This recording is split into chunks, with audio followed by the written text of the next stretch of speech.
ಈ ವಿಡಿಯೋದಲ್ಲಿ ನಾವು ಪ್ರತಿದಿನ ಅಡುಗೆಯಲ್ಲಿ ಅಗತ್ಯವಾಗಿ ಬಳಸುವ ಉಪ್ಪಿನ ಬಗ್ಗೆ ತಿಳಿದುಕೊಳ್ಳೋಣ. ಉಪ್ಪು ನಮ್ಮ ದೈನಂದಿನ ಜೀವನದಲ್ಲಿ ಅತ್ಯಂತ ಪ್ರಮುಖವಾದ ಪಾತ್ರವನ್ನು ವಹಿಸುತ್ತದೆ. ಆಯುರ್ವೇದದಲ್ಲಿ ಇದನ್ನು ಲವಣರಸ ಎಂದು ಕರೆಯಲಾಗುತ್ತದೆ. ದೇಹದ ಆರೋಗ್ಯಕ್ಕೆ ಉಪ್ಪು ಅತ್ಯಗತ್ಯವಾದರೂ ಇದರ ಅತಿಯಾದ ಬಳಕೆ ಅಥವಾ ತೀರಾ ಕಡಿಮೆ ಬಳಕೆ ದೇಹದ ಮೇಲೆ ತೀವ್ರವಾದ ಪರಿಣಾಮವನ್ನು ಬೀರುತ್ತದೆ.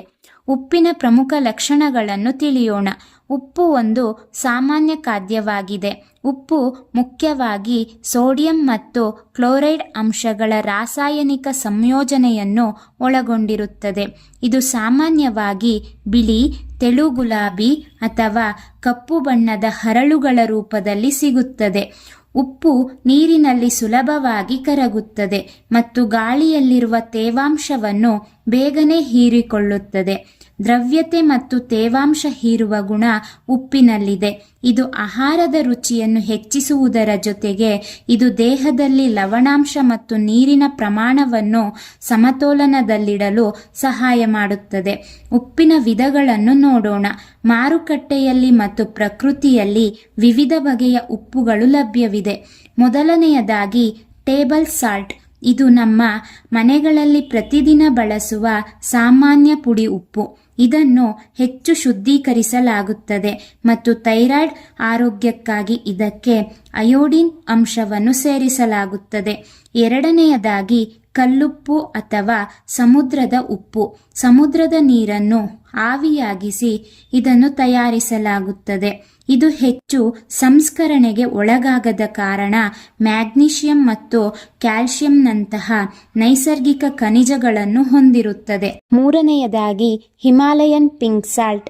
ಇದು ತಿಳಿ ಗುಲಾಬಿ ಬಣ್ಣದಲ್ಲಿದ್ದು ಹಿಮಾಲಯದ ಕಲ್ಲುಗಣಿಗಳಿಂದ ದೊರೆಯುತ್ತದೆ.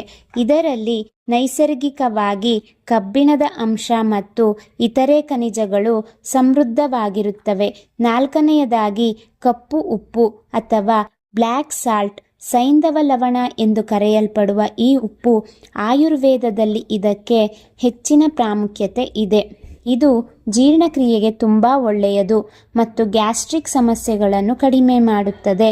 ಐದನೆಯದಾಗಿ ಕಡಿಮೆ ಸೋಡಿಯಂ ಉಪ್ಪು. ಈ ಉಪ್ಪನ್ನು ರಕ್ತದೊತ್ತಡ ಇರುವವರಿಗಾಗಿ ತಯಾರಿಸಲಾಗುವ ಉಪ್ಪು. ಇದರಲ್ಲಿ ಸೋಡಿಯಂ ಪ್ರಮಾಣ ಕಡಿಮೆ ಇದ್ದು ಪೊಟ್ಯಾಷಿಯಂ ಪ್ರಮಾಣ ಹೆಚ್ಚಿರುತ್ತದೆ. ಉಪ್ಪಿನಲ್ಲೂ ಕೂಡ 5 ವಿಧಗಳಿವೆ. ಹಾಗೆಯೇ ಉಪಯೋಗಗಳನ್ನು ನೋಡೋಣ. ಉಪ್ಪು ಆಹಾರದ ರುಚಿ ನೀಡುವುದರ ಜೊತೆಗೆ ಉಪ್ಪಿನಕಾಯಿ ಮತ್ತು ಇತರೆ ಆಹಾರಗಳು ಕೆಡದಂತೆ ಇಡಲು ಇದನ್ನು ಪ್ರಿಸರ್ವೇಟಿವ್ ಆಗಿ ಬಳಸಲಾಗುತ್ತದೆ.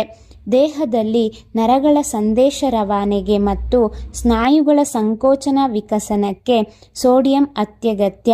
ಆ ಸೋಡಿಯಂ ಈ ಉಪ್ಪಿನಲ್ಲಿರುತ್ತದೆ.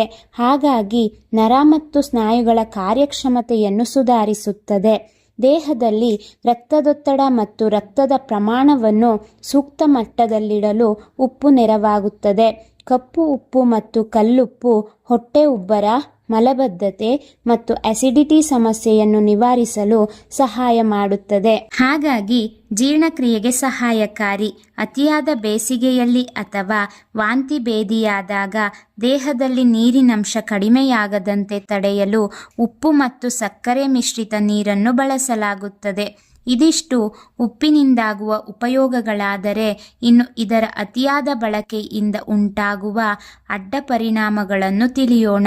ವಿಶ್ವ ಆರೋಗ್ಯ ಸಂಸ್ಥೆ WHO ಹೇಳಿರುವಂತೆ ಅದರ ಪ್ರಕಾರ ಒಬ್ಬ ವ್ಯಕ್ತಿ ದಿನಕ್ಕೆ 1 ಚಮಚ ಎಂದರೆ ಸುಮಾರು 5 ಗ್ರಾಂಕ್ಕಿಂತ ಹೆಚ್ಚು ಉಪ್ಪನ್ನು ಸೇವಿಸಬಾರದು. ಸೇವಿಸಿದರೆ ಏನು ದುಷ್ಟ ಪರಿಣಾಮಗಳು ಎದುರಾಗುತ್ತವೆ ಎಂಬುದನ್ನು ತಿಳಿಯೋಣ. ಅತಿಯಾದ ಸೋಡಿಯಂ ರಕ್ತದ ನಾಳಗಳ ಮೇಲೆ ಒತ್ತಡವನ್ನು ಹೆಚ್ಚಿಸಿ ಅಧಿಕ ರಕ್ತದೊತ್ತಡ ಅಥವಾ ಹೈ BP ಸಮಸ್ಯೆಗೆ ಕಾರಣವಾಗುತ್ತದೆ. ರಕ್ತದೊತ್ತಡ ಹೆಚ್ಚಾಗುವುದರಿಂದ ಹೃದಯಾಘಾತ ಮತ್ತು ಪಾರ್ಶ್ವವಾಯುವಿನ ಅಪಾಯ ಗಣನೀಯವಾಗಿ ಹೆಚ್ಚುತ್ತದೆ. ಅತಿಯಾದ ಉಪ್ಪು ಮೂತ್ರಪಿಂಡಗಳ ಕಾರ್ಯಕ್ಷಮತೆಯನ್ನು ಕುಗ್ಗಿಸುತ್ತದೆ ಮತ್ತು ಮೂತ್ರದಲ್ಲಿ ಕ್ಯಾಲ್ಸಿಯಂ ಪ್ರಮಾಣ ಹೆಚ್ಚಿಸಿ ಕಿಡ್ನಿಯಲ್ಲಿ ಕಲ್ಲುಗಳು ಉಂಟಾಗಲು ಕಾರಣವಾಗುತ್ತದೆ. ಹೆಚ್ಚು ಉಪ್ಪು ತಿಂದಾಗ ದೇಹವು ನೀರನ್ನು ಹಿಡಿದಿಟ್ಟುಕೊಳ್ಳುತ್ತದೆ. ಇದರಿಂದ ಕೈಕಾಲುಗಳು ಮತ್ತು ಹೊಟ್ಟೆ ಉಬ್ಬರಿಸಿದಂತೆ ಕಾಣುತ್ತದೆ. ದೇಹದಲ್ಲಿ ನೀರು ಶೇಖರಣೆಯಾಗುತ್ತದೆ. ದೇಹದಿಂದ ಅತಿಯಾದ ಸೋಡಿಯಂ ಹೊರಹೋಗುವಾಗ ತನ್ನೊಂದಿಗೆ ಕ್ಯಾಲ್ಸಿಯಂ ಅಂಶವನ್ನು ಸಹ ಹೊರಹಾಕುತ್ತದೆ. ಇದರಿಂದ ಮೂಳೆಗಳು ದುರ್ಬಲಗೊಳ್ಳುತ್ತವೆ. ಮುಖ್ಯವಾಗಿ ಗಮನದಲ್ಲಿಡಬೇಕಾದ ಮುಖ್ಯ ಅಂಶವೇನೆಂದರೆ ದೇಹದಲ್ಲಿ ಉಪ್ಪಿನ ಪ್ರಮಾಣ ತೀರಾ ಕಡಿಮೆಯಾದರೂ ತಲೆ ತಿರುಗುವಿಕೆ, ಆಯಾಸ ಮತ್ತು ಗೊಂದಲದಂತಹ ಲಕ್ಷಣಗಳು ಕಾಣಿಸಿಕೊಳ್ಳಬಹುದು. ಅತಿಯಾದ ಬಳಕೆಯು ದೇಹಕ್ಕೆ ತೊಂದರೆಗಳನ್ನು ತರಬಹುದು. ಹಾಗಾಗಿ ಉಪ್ಪಿನ ಬಳಕೆ ಮಿತವಾಗಿದ್ದರೆ ಒಳಿತು. ಇದಿಷ್ಟು ಉಪ್ಪಿನ ಬಗ್ಗೆ ಸಂಕ್ಷಿಪ್ತವಾದ ಮಾಹಿತಿ. ಈ ಮಾಹಿತಿ ಉಪಯುಕ್ತವಾಗಿದ್ದರೆ ನಮ್ಮ ಚಾನಲನ್ನು ಸಬ್ಸ್ಕ್ರೈಬ್ ಮಾಡಿ ಹಾಗೂ ಲೈಕ್ ಆ್ಯಂಡ್ ಕಮೆಂಟ್ ಮಾಡಿ ತಿಳಿಸಿ. Thank you for watching this video.